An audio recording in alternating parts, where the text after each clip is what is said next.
Well, I want to welcome everybody back to another episode of the Empowered Grief Journey podcast. I'm your host, Chris Mamone, and I'm an acceptance coach who helps people to heal from grief, loss, and trauma to discover their self-acceptance and step into their personal power. This podcast is your dedicated space for healing, growth, and transformation. Each episode shares insightful and inspirational stories, along with practical tools and actionable insights that can help guide you along your healing journey. Today, I have a special guest with us. Her name is Jenny Leavitt. She's an author, a speaker, and a board certified master mental health coach specializing in grief, loss, and resilience. After experiencing the devastating loss of her son, she dedicated her life to helping others navigate grief with faith and hope. Through her books, online courses, and coaching, Jenny equips individuals with practical and biblical tools to heal, grow, and rediscover joy. So, without further ado, Jenny, welcome to the podcast. Thank you so much for having me. I appreciate it. Yeah, well, I'm really glad we got to do this. I know it's been a few weeks since we connected, and I'm just grateful to have you on the show today. I know when we first connected, you and I have a commonality of being part of the club I tell people we don't want to be part of, which is losing a child. And that's Mhm. one of the worst losses I've experienced in my life, and I'm sure the same for you on that front. I wanted to give you some space to share with our listeners a little bit about yourself and to share a little bit about that story. Okay. Yeah. So, my husband and his name is Myron. We had been married about 20 years when back in 2015, um, me and my husband, and then our two sons, which at the time, Caleb was 20 and Jacob was 17. All four of us had been volunteering at an event at our church. And it was really late. We'd stayed to help clean up and everything. So it was like midnight or so. And we had driven home separately. The boys had ridden in Caleb's car, and to make a long story short, they were hit by a drunk driver. And our 17-year-old son Jacob died on the scene, and our oldest son Caleb almost died. He had catastrophic injuries that took him about a year to recover from. Which he has a story all on his own, and I'm sure we'll touch on parts of that throughout the session today. But that took me to places that I never imagined I would ever go, let alone knew how to navigate out of. And just as a side note, my husband and I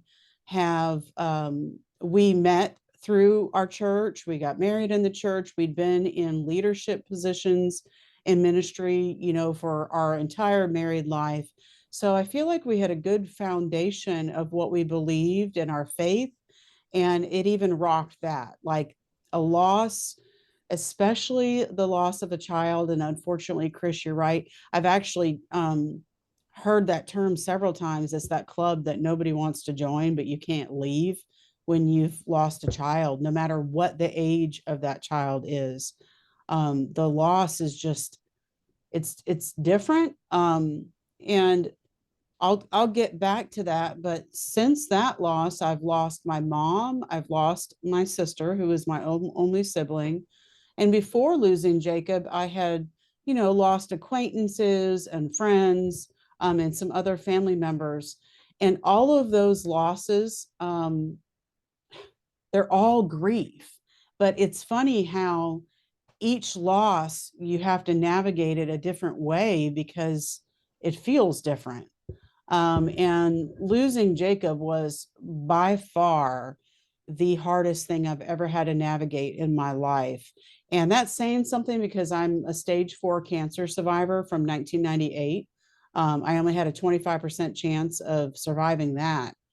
And I thought that was the hardest thing I'd ever been through until I lost Jacob. Um, and so just, the process of trying to navigate through that, thank God we're 10 years out from that. This August, it'll be 10 years. And, there's been a lot of healing that's had to come in that time. And I'm not going to lie, it's been a lot of hard work, but it's worth it. One of the things that you and I had talked about before was my husband has this saying that when we go through things in life, they can either make us bitter or better, and the choice is ours. how we're going to process those things. Are we going to work through them in a way that we're going to come out on the other side a better person, a healthier, healed person from our grief? Or are we going to just get angry and bitter and just allow things to go on unresolved? And honestly, I mean, over those 10 years, I've been through all of those seasons, everything I just named, and more. So I love to be able to encourage people that there is hope, there is light at the end of the grief tunnel. um, we have to take intentional steps to get there, but I love being able to come alongside other people and show them that there is hope, and that through that we can actually grow to be even more resilient um, in how we can handle things that life throws at us. That's really powerful what you said, because grief, as I've come to find, and you said it really well, that you've not only lost a child, but you've lost a parent, you've lost a sister, you've lost other friends and family that have been close to you. And every grief journey is different. There is no one said way to navigate grief. There's no 12-step process. There's no right or wrong way to do it. And I think what makes a lot of those losses or grief in particular, so unique to every single relationship we have is the quality of that relationship and what that relationship was.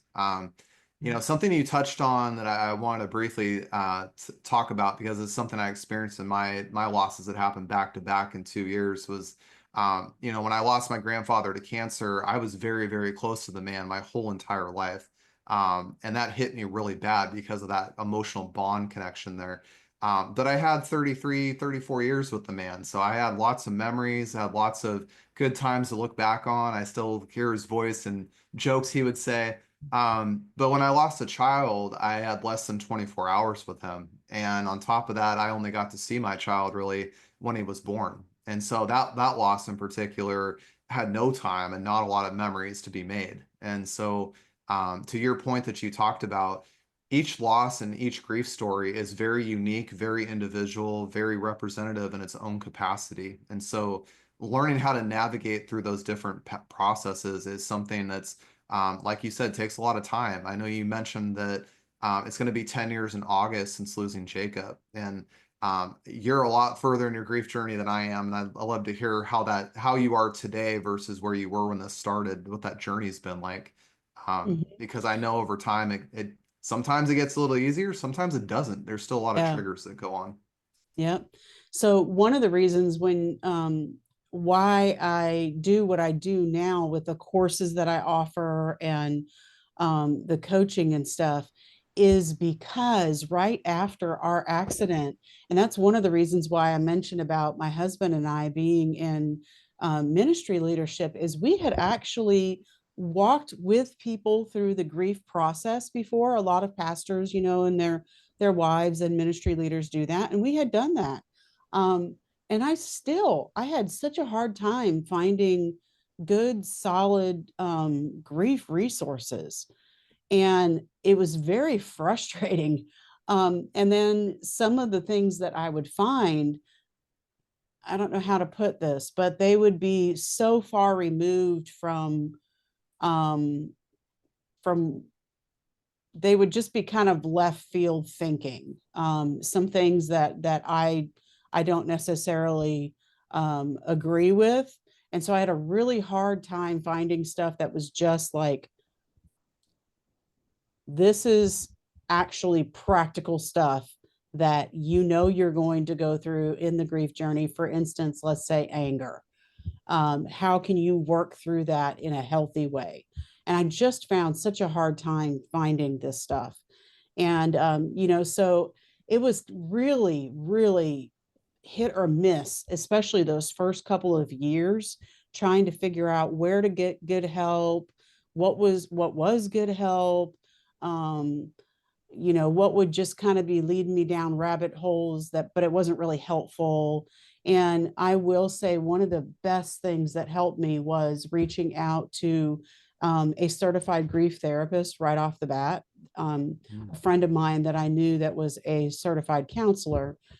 She kind of connected me with somebody, and that was really helpful initially. And then getting plugged into a grief support group, um, there is just something about it when other people um, have experienced the same loss that you do, like whether it's the loss of a child or the loss of a parent or a sibling. And I would even go so far with losses to include other things. And some of this is wisdom I've learned over the years, but like before my mom passed away, my mom and dad had been married over 50 years. But when her Wow. dog died, oh my goodness. I mean, I wouldn't say it was on the level with my dad, but that dog was precious to her and it devastated her, you know. So sometimes pets, there was one dear friend of mine that after we lost Jacob, we were together one time, and I knew that her daughter, who was in her maybe her early 20s at the time, I knew that her daughter had not been making very good decisions with her just life choices. They were not good. And she just kind of went off the deep end in some areas. I don't want to say too much, but some things that were very troublesome. And I knew that my friend was very upset about it, but she hadn't broached the subject with me yet. And we finally got to talking about it. And she said, I haven't wanted to bring it up because at least my daughter's alive. You actually lost Jacob. Like you will never have a chance to reconnect with him. You know, at least my daughter's alive. She's out there right now and just really making some stupid life choices. And I remember telling her, you're grieving the loss of your dreams for your daughter and the relationship that you had with her, and you know, all the family connections and all that. I mean, she just totally had severed everything. And so there are lots of different types of losses. And there are amazingly, especially in the age that we live in now with Google and everything, you can find support groups for almost anything, you know, that you're going through, that somebody else has gone through that too. And so I can't stress enough how helpful that was to me. Even if somebody just goes and they don't even say anything, you know, if they just go and kind of observe until they get to know people, I think it'll amaze you how much you'll be like, oh my goodness, I thought I was the only one dealing with those thoughts, or, you know, whatever it is. So even if you don't speak in there, you'll be reassured just knowing I'm not crazy. Like, okay, this is actually normal in grief.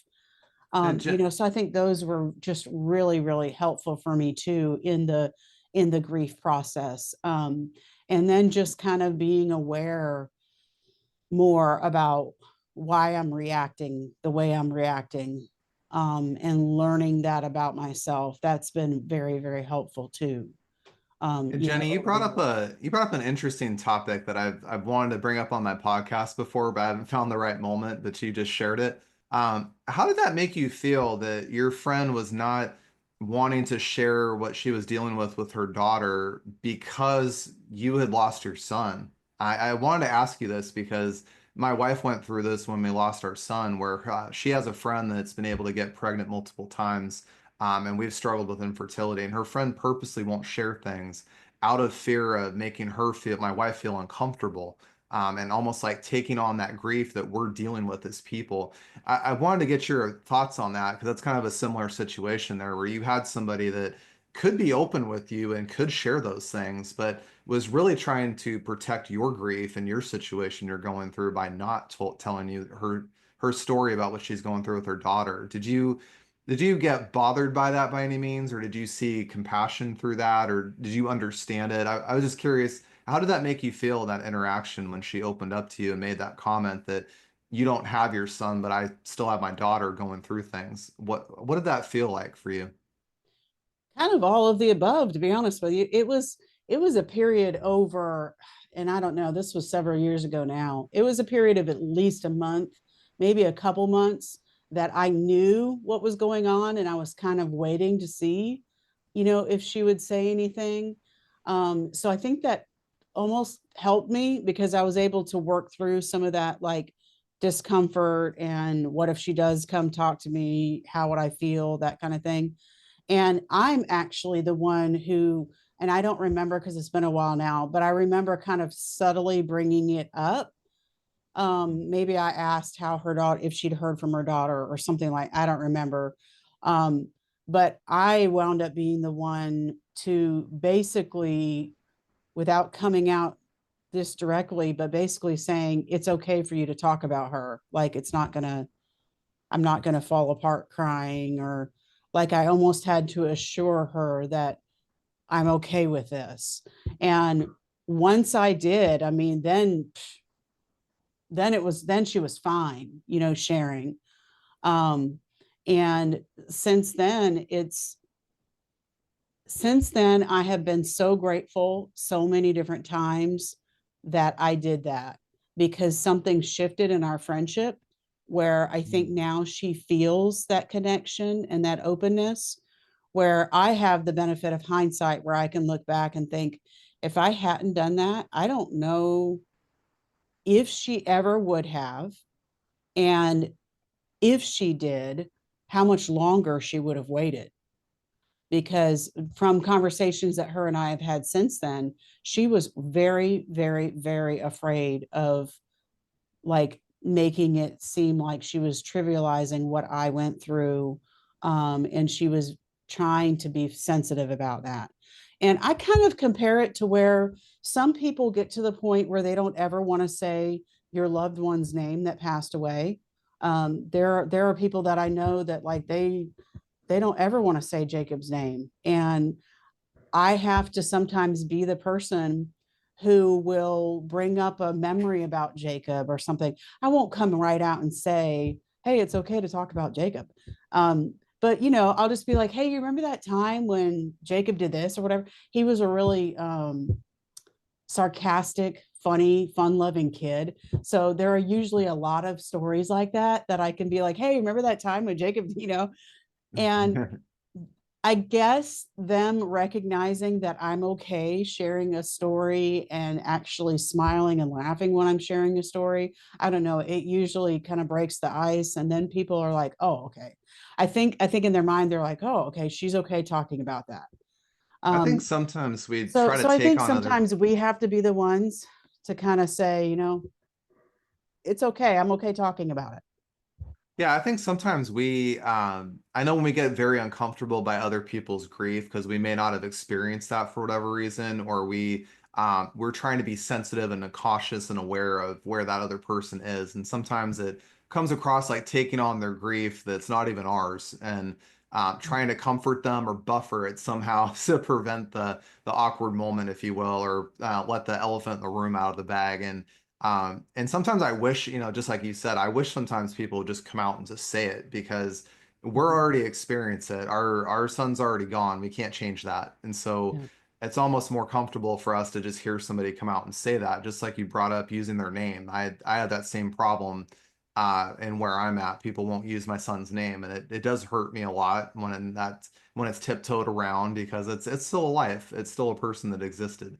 Um, one of my big topics I wanted to ask you about in losing a son is did you and your husband grieve in different ways after that loss? And did you guys work through that grief together, or was it more of an individual journey for you guys?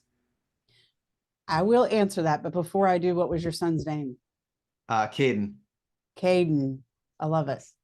Yes. Um, Yes. yes, I kind of I smiled and chuckled to myself when you asked about grieving as a husband. Yes, yes, yes, yes. We grieve so differently. And I really feel like I can confidently say it's not just my husband and I, because we are polar opposites in our personalities. We are that old classic opposites attract thing, like so different in our personalities. And I know part of that has to do with it, but it has been long enough, and I've known enough couples that have lost children that I'm pretty sure it's pretty across the board that men and women are just going to grieve differently. And And not only that, but then you have the personality differences too. Um, you know, I tend to be more feeling oriented and easier to cry. And then my husband tends to be more of the, he can put the stoic face on and go to work, which in hindsight was very helpful because in our Western culture, in American society, we really don't give grief the amount of respect that it deserves, I don't think. And this is a classic example is bereavement days when you work.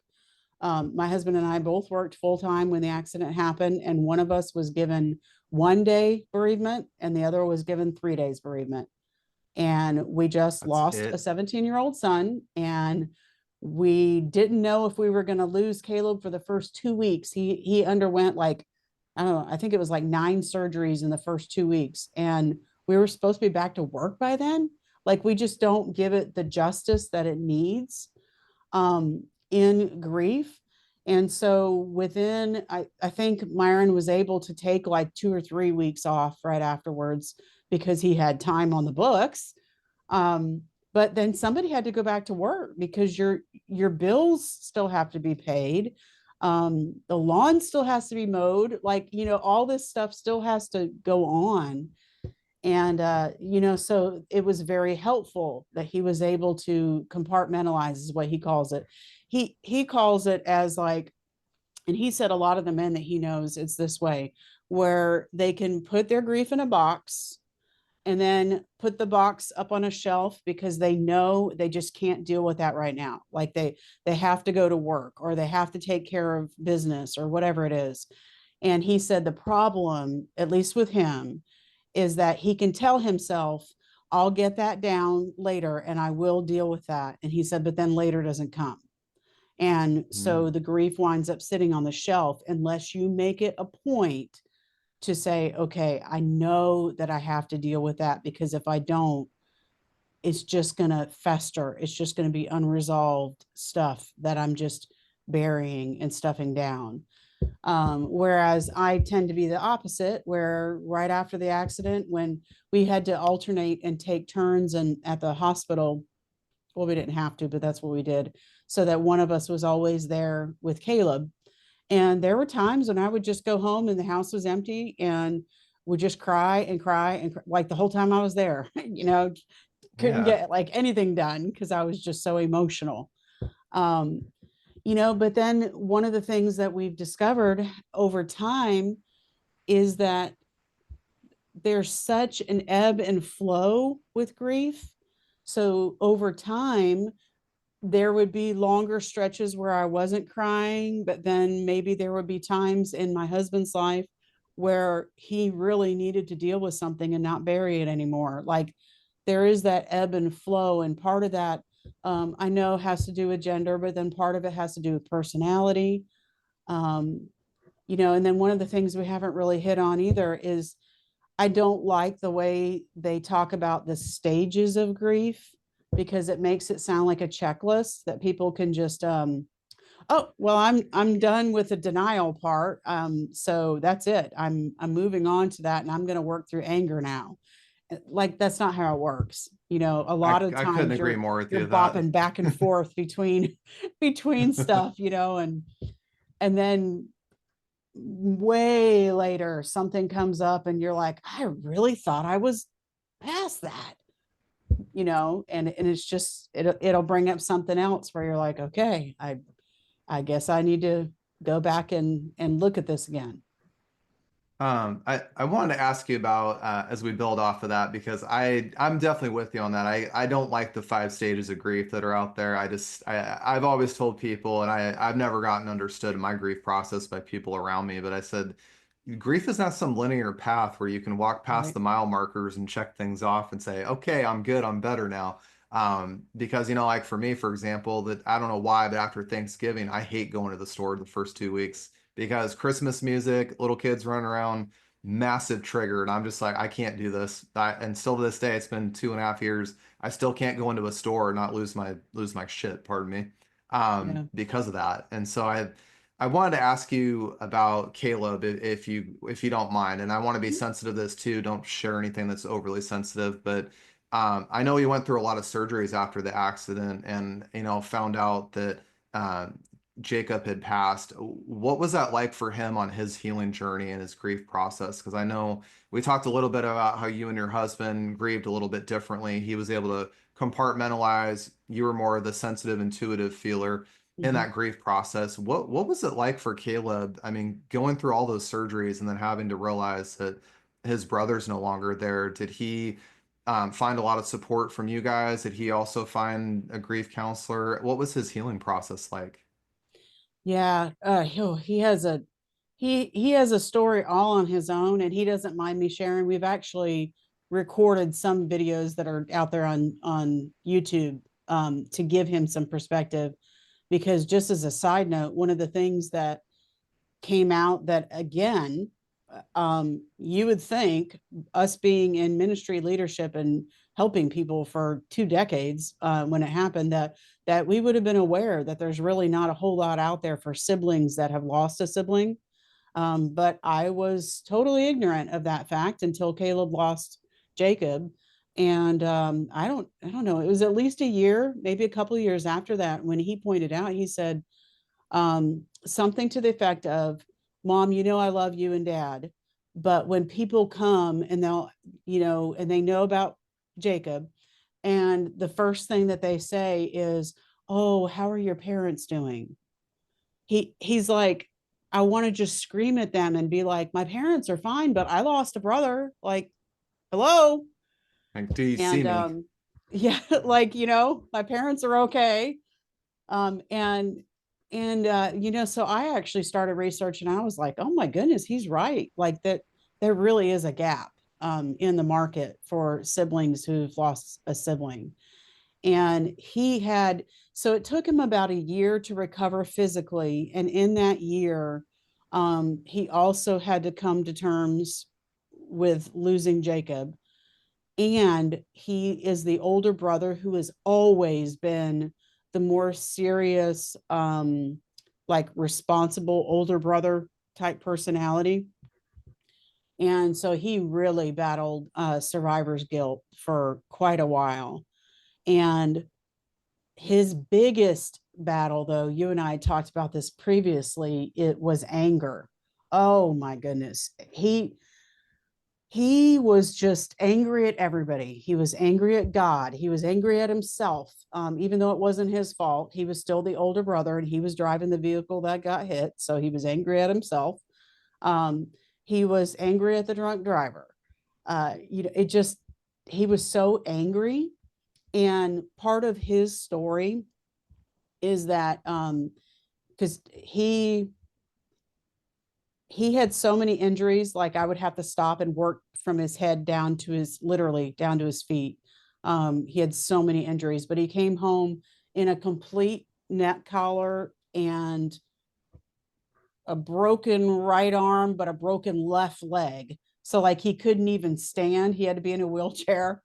Um, and so he had to learn how to walk again, that whole thing. So the first year was really, really rough. And I actually made him go to the grief counselor that I was seeing, and that did really help him in the beginning. And he has done some grief support groups since then. But one of the biggest breakthroughs for him came, especially with the anger, because the anger was, I think, and from what he shared, his biggest hurdle was just he was so full of anger. Um, and one time this was before he was released to go back to any kind of work. And one time he was up at our church during the day by himself. I want to say, like, painting a room or something that they needed done, but he was by himself. And he said that he just got to the point where he just yelled and raged at God and basically let it all out. And I know I've shared this with you before, but he was like, just telling, just letting it all out. And out of his own mouth, he says that instead of finding or feeling judgment um, for that rage and that anger, he, after when everything was done and he said it all, he just felt a quiet peace and like something inside him that was just like, are you done now? Because now we can move forward. Mm. And something broke that day, and it was such a break in his life, and the anger just like released from him, that people, you could see it in his countenance. And people would ask him like, what is different about you? And he's like, I just let it go. I had to let it go. And kind of coupled with that was forgiveness. He had to get to the point where he could make steps for forgiveness, forgiving himself, forgiving the driver, even forgiving God, which I know people can say like, you you don't need to forgive God, but I'm just telling you, there are times when you're holding stuff that you need to let it go. And and he's told people before that that was a long time coming.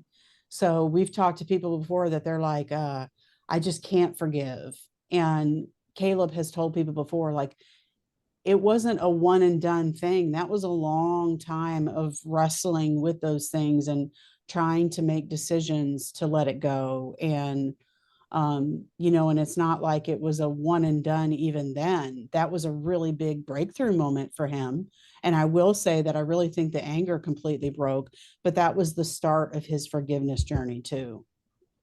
I think forgiveness is a big topic that, as I've come to learn on my journey of things, it's a very hard subject to talk about because today, I think in today's modern society of things, forgiveness is very misunderstood and very misused in a lot of ways. And what I deal with people, I coach to go through narcissistic abuse, for example, bringing up the word forgiveness is a big trigger with them because they've been hurt in a lot of ways on a very deep level. And something that I've helped a lot of people with in terms of forgiveness, and I'm glad you shared Caleb's story, is just that forgiving yourself, I think, is one of the biggest things you could ever do for yourself. And I can't imagine what it was like for him, A, to be a kid, but B, on top of that, be in the car driving and lose his brother at the same time. I can't even imagine where to begin with that, how he must have felt. But to give yourself the forgiveness, starting with you to say, I forgive myself for whatever actions I took, whatever thing that I said,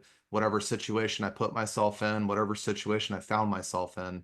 And just giving yourself permission to be in that moment is such a release. And I don't blame him for having one of those big outbursts. I had a conversation with God after I lost my kid where I did the same thing he did. I just wailed off at God for 20, 30 minutes screaming my head off because I couldn't understand how God, who's our creator, would allow these things to happen because to allow that situation that can destroy a family apart in 5 seconds, to allow that to happen, it's almost like, what's the meaning and purpose behind this, and how can I forgive with that? It's such a raw thing inside you, and so I commend him for just being that vulnerable with himself to have that conversation with God, because I do feel like I tell people all the time, you can be angry at God, you can yell at God. He's not gonna get mad at you about that. He wants you to tell him how you feel in whatever way that comes.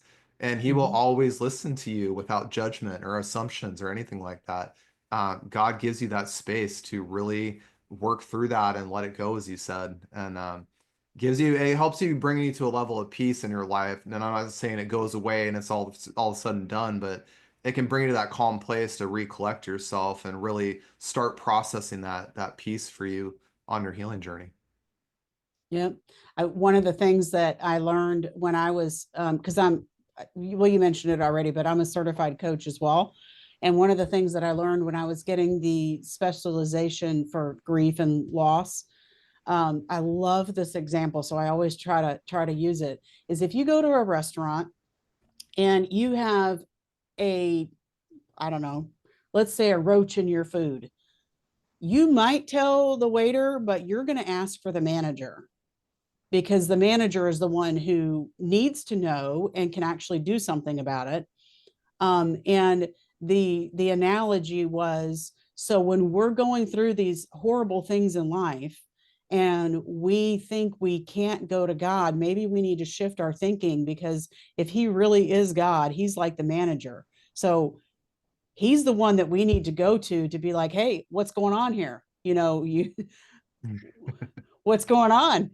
And I love that analogy because I'm like, I mean, it's so true. And um, and I think if people can just get past that mindset where they think they can't, I think they'll actually find some release and some relief by just having those frank, honest conversations like you had. And well, I've had them too, especially when I had cancer way back. I was only 22 when I was diagnosed with cancer. So I had lots of conversations like that That's young to have with God, cancer. because I was Wow. like, what? So, Uh, but I think if people can get past that, oh, don't question God, I think they'll actually find, um, you know, I think they'll find it beneficial, I, you know, and that's find some relief there. something I've learned on my grief journey. I try to help other people see this, and I like to preface before I say what I'm about to say that this is not going to happen right after you go through a loss or you're even in the early stages of grief. It is not going to happen. But these things in life happen for us. They don't happen to us. And I know that's a really hard thing to hear early on, but there's always a gift and a lesson and a blessing in these moments. And that's something that when you go and navigate your grief journey, and I always like to say, it will come find you. Don't go searching for it. But it will come and find you. And a lot of times we get a big gift out of these moments. I like to call the gifts in shitty wrapping paper. We find gifts through this. And when our loved ones pass on, there's always something they leave with us, a legacy behind. There's always a memory behind. I know you said Jacob was a very carefree kind of smart aleck kind of kid, and I love that, by the way, that you still remember that so vividly, because that always is going to live through you no matter what. And I don't know, I'm not going to ask your age because I'm a nice guy, but I'm just going to say it doesn't matter if you're 40 or 50 or 60 or 70. That's going to be the memory you have of the person that passed of you, and to be able to celebrate their life in that instance is going to end up leading you towards a gift and a blessing in your life in some way, shape, or form. I wanted to ask you a couple questions here. What role has faith played in your guys' healing journeys? I know you have a deep connection in the world of ministry, and I wanted to ask how that played a role in the grief process for not just you, but your family. And I also wanted to ask you too on the celebration of life side for Jacob. What have been some of the gifts that have come out of his passing? 'Cause I'm sure there's a lot of good things you and your family have done to continue to celebrate and honor his life. Yep. Um, I probably could not overstate how important my faith has been. Um, it has been the thing that is an anchor that I can come back to when I feel like those waves of grief, especially early on. Um, because grief can come in waves where it'll sometimes it feels like a tsunami. It'll just be like, I'm totally side blinded by this wave of grief, and then other times it's kind of calm seas, and when those high winds would kick up and the grief would just the waves would just be pounding me. My faith was like the anchor that I could hold to. There were times when um, the truths that I find in scripture were like that to me. I would have to say them over and over in my head to anchor myself, back to something that's true, and not let because grief can be, the all the cycles of grief that can happen with the depression and all those kinds of things that can come because we're human. um those types of those times, that's my faith was absolutely critical for that. And thankfully, it was for Caleb as well, because he's part of our family too. And a very good example to me of how it all works out, and how one of the gifts, I guess you want to say, it's kind of a, it may not sound like a gift in the beginning, but hang tight, let me finish the story.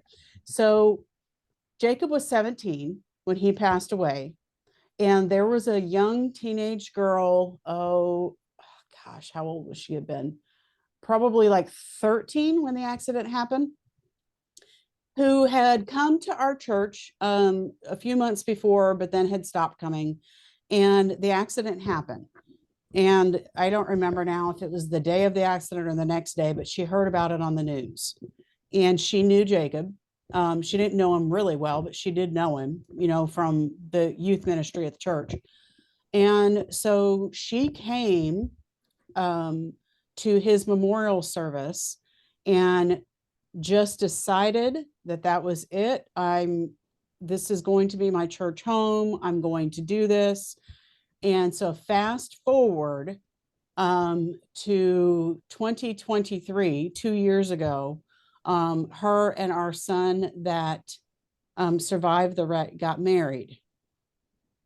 Well, to Yep. Caleb?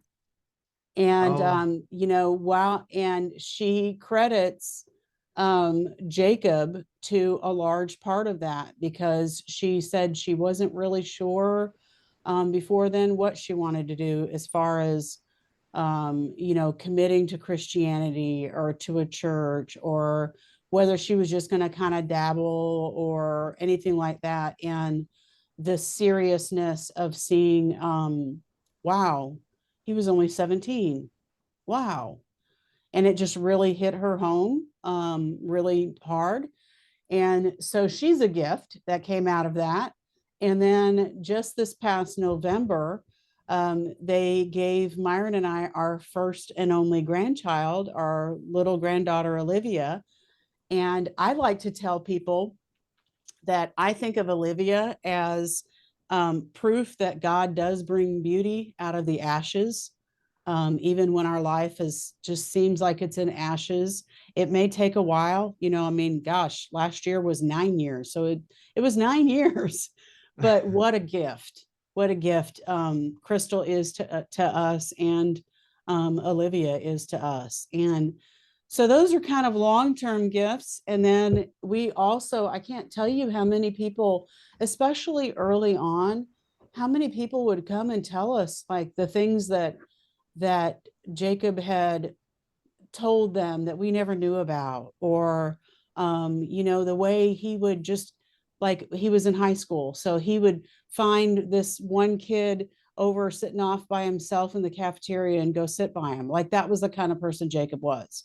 And knowing that as a parent, but then hearing these actual stories were I mean, priceless gifts that you can't even, money can't buy. that's an incredible story. I remember you sharing some of these with me when we first talked, and Yeah. uh, Jacob was just a cool kid. I don't know what Yeah, to he say. was. Just awesome kid, and he just did so many good things in a short lifespan that he Mm-hmm. had, and just always gave back to other people. Um, Yep. I I want to ask you a powerful question here. What would you tell yourself? I mean, 9 years ago, what would you tell yourself that you see now that you didn't in the moment through this process? 9 years ago. 9 years ago, I probably would have had to tell myself, believe it or not, there will come a day when you won't be crying every day, Jenny. Because it just seemed like I was crying all the time. Oh my gosh. And honestly, 9 years ago, the pain was so unbearable. I couldn't imagine a day when the pain would be tolerable. I just I just couldn't even fathom it. When you're in the throes of grief, you just can't see beyond where you are. Um, and I think one of the things you and I talked about a few weeks ago was how I don't like how people would say stuff like, well, it'll go back to normal. Like, no, there's no going back to what it was. You're going to learn how to live in a different way. And you're going to learn how to to move forward without that person. But I'll never have Jacob back.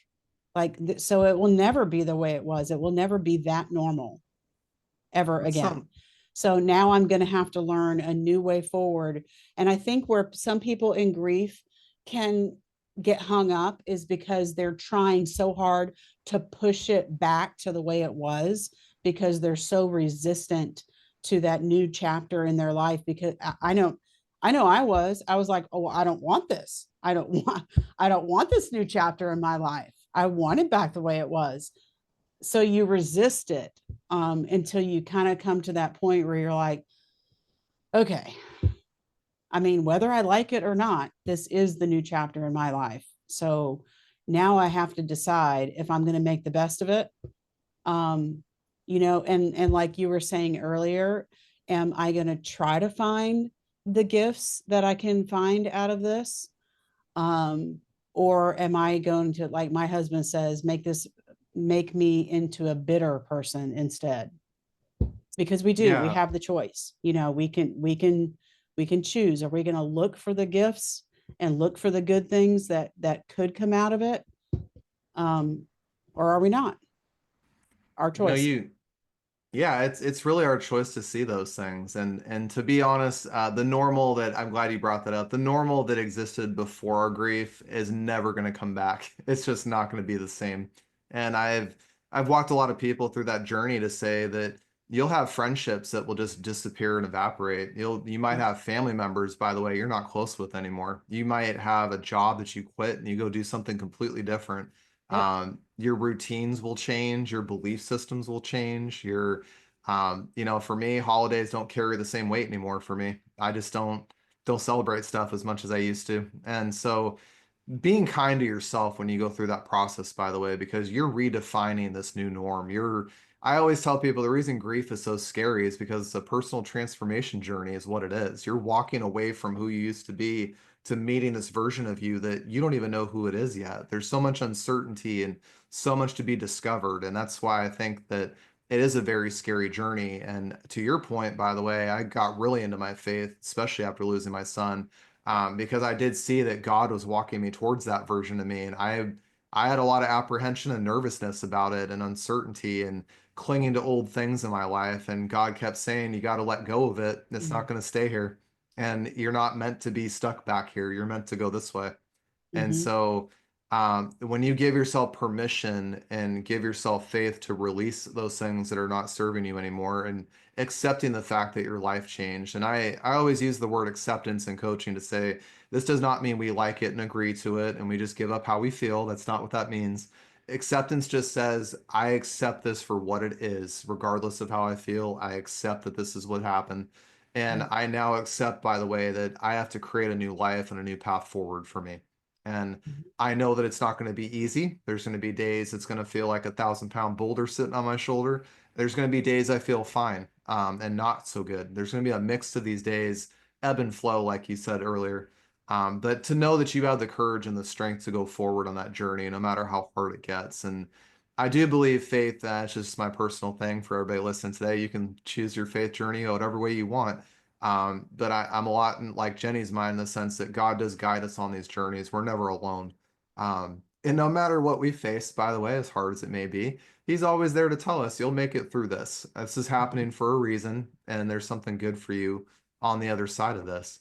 Um, I wanted to ask you really quickly as we wrap up, is there a ways that you celebrate Jacob's life as a family? Like either on his birthday or at the holidays? What ways do you celebrate him in your life going forward? Yep. One comment, and then I will answer that, is what you were just saying.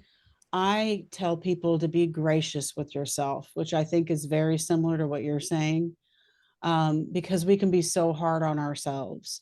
And thinking back to what we were talking about the married couples, but even families, even just family members being gracious with each other, even though it's really, really hard. Be knowing exactly what you just said. Everybody's on their own journey, and it can be so easy to let tension um, just rule the home. And sometimes we just have to try to like take that deep breath and just be gracious with ourselves. um, but yeah, so honoring Jacob, boy, I remember when we first lost him, that first year. So we lost him August 30th, 2015. And we were always the family that at the holidays, everybody came over to our house. And when I say everybody, I'm talking like our family. But if we knew somebody, like let's say they were in the military and they're 3,000 miles from home and they can't go home for the holidays, come on over. Like we were that house, you know. And we lived out in the country and had an acre of land with a big open field next to it for playing football. And like we had a pool and a barbecue. It just we were that people. And that year, I told Myron and Caleb, well, first of all, Caleb didn't even get, he was in the hospital and rehab facilities for the first 12 weeks. He didn't even get released to come home until like the week of Thanksgiving. And I remember telling them, I was like, I can't do it. I cannot do the holidays this year. I can't host at our house and act like everything's the same. I can't. And so we went out of town and met with some people, just one other small family for Thanksgiving. That's it, at a restaurant. Nobody cooked. And then for Christmas, we flew to Idaho, where my husband's family is, and did Christmas with them. And so it was completely different. It was still really, really hard and kind of awkward, but it was different. So then over time, we had to actually learn. We can't just I we can't just escape it every time. Like we're gonna have to figure out what we're gonna do as a family. And one of the one of my strongest recommendations is for families to communicate about that. Don't just assume that your spouse or your remaining child or whoever it is feeling the same way you are about it. They're probably not. Um, they're in our family, just the three of us, we have never thought the same way about how to celebrate a holiday or Jacob's birthday, or even whether we should go to the graveside, or not. I'm not really that big on that, but Myron and Caleb really like to go and make sure that the flowers are kept up. So a couple of times a year, usually Jacob's birthday and the anniversary of the accident, we go. It's kind of a way that we have compromised together so that, we're honoring what all three of us would feel is right. And kind of Jacob was a big boy. He was over 6 feet tall. He was 17 years old. He was like, my husband's 6'1", and he was at least 6'1". He might have even been a little bit taller than his dad. He was a big boy. Like he played football. He was just a big kid who loved to eat. So one of the things that we do pretty much every birthday of his is we pick a restaurant that we would think that he would have liked to go to. And we go, and now we're far enough away, far enough years out that when we go, we're not always talking about Jacob, but we usually will bring up some funny stories or, some memory about Jacob kind of in honor of him. Um, I've known other people that did something similar, but they even will leave like an empty seat at the table in memory of that loved one. Um, we Early on we tried something like that, and it actually made it harder for us because then the waiters and waitresses kept asking like if somebody else was coming. So that was that Mm. was almost harder. But I think people just need to find what works for them. And I know the first couple of years, I actually wrote letters to Jacob on those special times, even though it's like, even though in your mind, that they're not here to read it, there was something cathartic about it, where I could just tell him what I missed about him and what I wished I could tell him if he was there, as a way to remember him. But in the grand scheme of things, one of the biggest reasons why I even do what I do now, why I wrote our book, why I coach people that are grieving, why I created courses and everything is to honor Jacob because he was that kind of person. He just, he really was. And it's funny because it's been almost 10 years and I'm tearing up just thinking about it because he was that kind of compassionate person where if somebody around him was grieving, I have no doubt that he would have stepped up and tried to help them. So, you know, that is one of the ways that I am striving to help honor his legacy, you know, as well, is in what I'm doing. I think that's really beautiful because with all the divide going on in the world today, we need more compassionate people like that. Yeah. That's a big need in the world right now. So I just want to say thank you for sharing that. This has been a beautiful podcast, by the way. I appreciate you sharing your story about Jacob and Caleb, you and your husband. I appreciate you guys sharing your grief journey today and your healing journey as well. There's a lot to be taken away from this episode that if you are grieving or going through grief, Jenny has shared a lot of aspects of grief that can help you guys navigate that journey. And so, with that, as we close out the show, I do ask my guests two questions at the very end. One of them is if you were to meet somebody going through grief right now or somebody who feels stuck in grief, what's one thing you would share with them that could help them navigate that journey just a little bit easier? Yeah. One of the things that I find myself saying often when I encounter people is something along the lines of reminding them that they're not alone um, in what they're feeling, in what they're experiencing, because grief can feel so isolating where you feel like nobody understands why you're still crying or um, why you still want to do what you want to do. Whatever it is, it can feel very isolating and you could feel very misunderstood. So I usually like to just remind people that they're not alone, and kind of hand in hand with that is to remind them that there is hope. There is still life after the loss. It may take a while when you're working through fresh grief to get to that point where you can see that there is still life to be had. But I like to encourage people that it is still there. We have to do the work to get there, but it is still there. So just to hang in there and just don't give up on hope. That's beautifully said, Jenny. I appreciate you sharing that message with us. And for our listeners today, Jenny, if they want to connect with you, where can they find you? The easiest way is just my website, which is my name, jennyleavitt.com, Leavitt. So that's the easiest way. It's got all of my social links and links to my courses and all that stuff on there. Well, for listeners, I just want to let you guys know in the show notes on Podbean and YouTube, I will have Jenny's links on there so you guys can get in touch with her. As you guys have heard today, listening to this episode, she's an incredible woman that has gone through a very tragic circumstance of life and has created something beautiful out of the loss of her son, Jacob. Jenny, I just want to say thank you so much for being a guest on the podcast today. Thank you so much for having me, Chris. I really enjoyed it. And I want to thank all of our listeners for joining Jenny and I today on this episode of the Empower Grief Journey podcast. If this episode resonated with you, please share it with somebody who you know could benefit from Jenny's story. For more episodes that are designed to empower you and support you during your grief journey, visit empowergriefjourney.com and subscribe to this podcast. You can also find this on Apple and Spotify. The Empower Grief Journey is all about honoring your journey, embracing your emotions, and finding strength in your own time.